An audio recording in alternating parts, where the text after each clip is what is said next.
boys and girls. My name is Mrs. Gaecke. I'm going to read you a story that was a favorite of my husband, Mr. Gaecke's, when he was a little boy, and a favorite of both my two children, Maggie and Connor, when they were little. It's called The Blah by Jack Kent. And it's about a little boy who feels a little ignored. And I think we all feel that way sometimes. And here's a picture of some of the blahs that he drew. This book was published a long time ago by Parents Magazine Press in New York.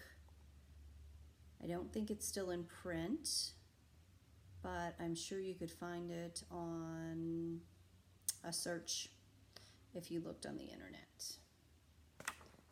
The Blah by Jack Kent. It was dedicated to Mary Lou.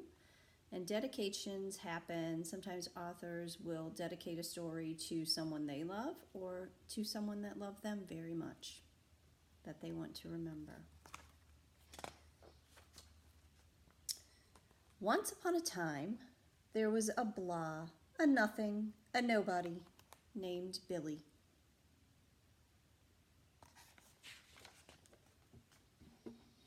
Move this over just a little bit so you can see it, both pages. Now, I'm just a blah, Billy told his mother. Yes, dear, said his mother, who was busy and wasn't really listening. That's how it is being a blah. Nobody listens to you. Billy sat down on the floor and drew a picture. It was a picture of himself. It was a picture of a blah, a sort of nothing with a sad expression.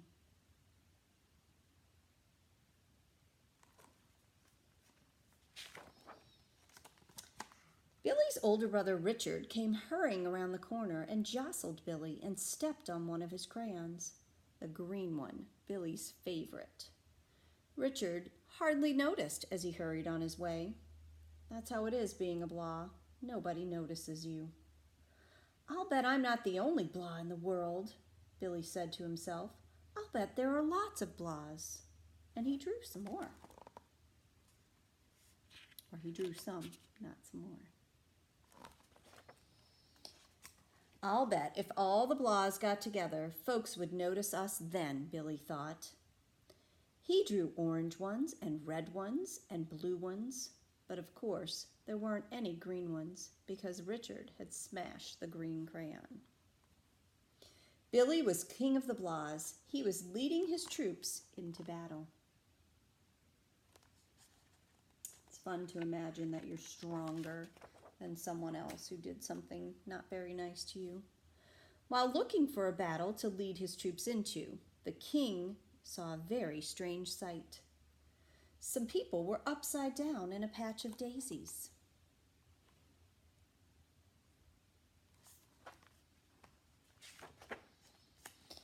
We were jostled into the daisy patch by the terrible, awful jostler named Richard, who lives in the castle on the hill, the people explained.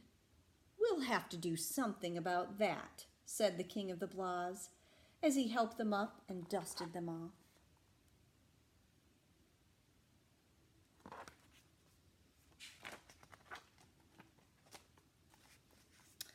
Farther on, they saw some children who were crying so hard that their tears had formed a small lake, which a duck and a fish and a pollywog named Sam were swimming in.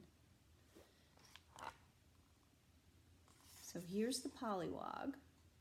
That is a tadpole, or another name for a tadpole. And a tadpole turns into a frog when it grows up. Here's a fish, and here's a duck. So it looks very different when it's a baby than it does when it's a frog.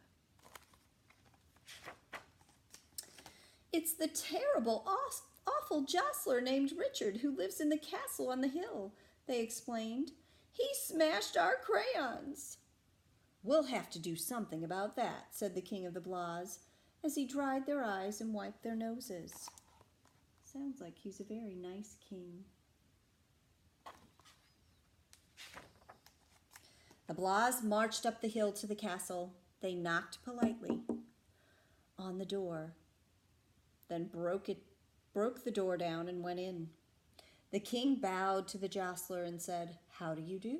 and challenged him to a jostling match.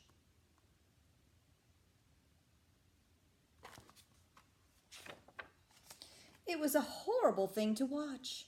For a while, the terrible, awful jostler was winning, but the king gathered all his strength for one colossal jostle.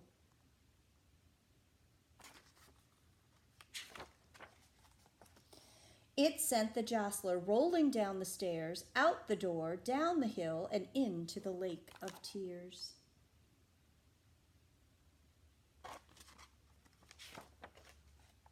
While the jostler was trying to get the water out of his ears and the pollywog named Sam out of his pocket, the Blahs searched his castle and stomped every crayon they found.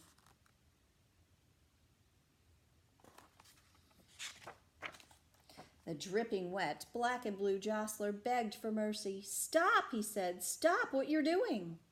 "Yes, yes, quite so," said the king of the Blahs, who was busy and wasn't really listening. "Lovely day for crayon stomping."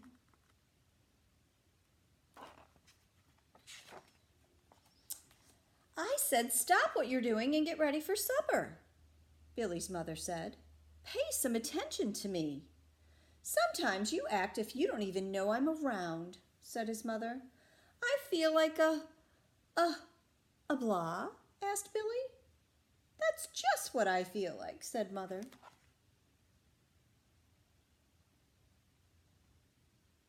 I did notice when I read this the first time that Billy was just imagining he was doing all of those things.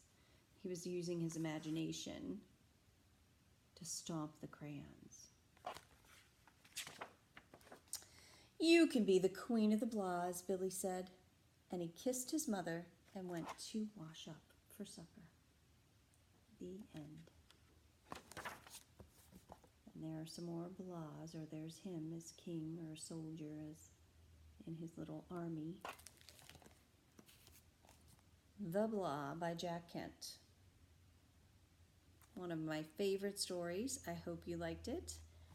And maybe you can have fun getting some crayons and paper right now and going to color some Blahs yourself or drawing some.